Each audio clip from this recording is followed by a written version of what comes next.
And we're live. This link right here is about a professor who went on a diet of nothing but Oreos and Twinkies and lost 27 pounds in 10 weeks. Yeah. You're probably from vomiting.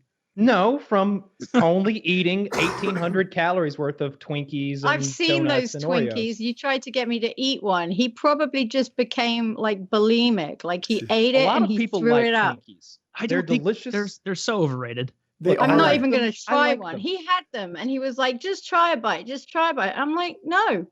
I haven't It's had like a treat Twinkies from an forever. era gone past, you know? I Like, like it. Imagine like in 1816, some guy's walking along and he goes, you know, hey, have this, kid, and he throws you an apple. You're going to be like, go, giddy up, you know, a fresh apple. Is that Look at how I Come would on, some of the taste? classics my are going to day. last forever. That's Look at exactly the popcorn. same. Look at saltwater taffy. Look at You hard can't bring candy. Twinkies These into are 26. all-time winners. You know, There's a you can't reason bring Twinkie went or Hostess or what they were going Hold out on. of business. They were going to stop making they- them. And Somehow, this is like, somehow whoa. for reasons that I can't explain, Yeah. Twinkies became the Harambe the gorilla of 2015, and they had to save them. And now Twinkies are just barely hanging on. No one's eating them, right? I was like, no, you can't get rid of Twinkies. When's the No. last time you had a Twinkie? innovation. 18 years? 32? No I don't innovation know. at all. But- Taylor, you're very, Like, very passionate about I'm Twinkies. very passionate about how much they suck. They could have been innovating that whole time. They got in on the They're can chocolate Twinkies, strawberry Twinkies.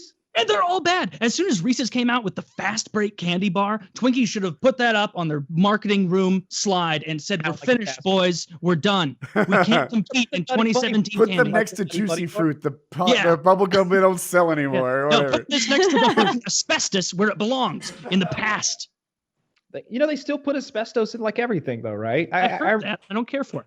Yeah, it's in like fucking everything. I thought that like whenever they discovered that asbestos has all those negative side effects, that they were like, oh, never use that again. No, they just stopped using it in like consumer goods, where like they stopped making asbestos like face warmers and shit. You know, it's still in buildings and brakes and shit.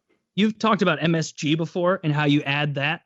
You've obviously heard the story of how MSG was totally trumped up nonsense, how bad it was, how it was just like one Racism. pissed off writer who was like, oh, this food's got so much MSG, I'm probably going to get cancer. And people were like, oh my God, you're going to get cancer from MSG? Like, we got to take it out of our food. But it ended up just adding a lot of flavor to Oriental dishes.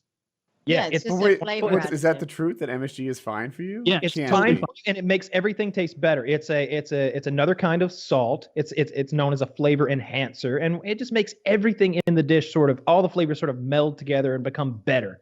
So you put it in stir fry, that's better. You put it in like mashed potatoes with like garlic and cheese, that's better. I put it in my chicken, like that Chick-fil-A copycat chicken that I make. There's a lot of MSG in that. I It's read what delicious. MSG does. 'Cause I I didn't hate know. that. I was like, why do they put it in food? Like, because all I knew it was bad. There must be some reason to put it in there. And they said that it makes the flavors blend together in a better way, which is something that I can't understand. Like, I'm genuinely baffled by it. I would need to taste it with and without MSG, because I don't like flavors sort of blend without MSG. I don't get it. Monosodium glutamate. They sell it at the grocery store. I have a big thing of it myself. I'm a big fan. But and everything. can you put into words why it, like, what is a I have an blended example. flavor? Go Or on. like a blended Uh-huh. flavor. Have you ever had salted caramel, Yes. where it's caramel and it has sea salt on top of it? Mm-hmm. It's like two very, very supremely different flavors, but when you eat them both together, they mix perfectly because you got the sweet, with you got ice cream salt, work like that. the something salt like and- that. Yeah, where it's like it's not that it's like a math or a science thing, or maybe it is a science thing. I don't fucking know, but stuff just meshes together. Butter and everything, for example. God. Yeah, it's So tasty. apparently what it does is it produces a savory, salty taste when added to food, which excites your taste buds and stimulates the release of neurotransmitters, which is why it tricks your brain into thinking it tastes better. Delicious. I don't know if I trust that. I don't think you release neurotransmitters. I don't think they're releasable. It's on the internet from Oh, a I random stand guy. We've corrected. already My proven bad. that random guys on the internet. It's are the right. same guy with that whole calorie theory. Yeah, it's I him. mean- It's him. We do not question sources here, guys. We No. go Yeah. on to the next thing that we see, and then that's the new norm.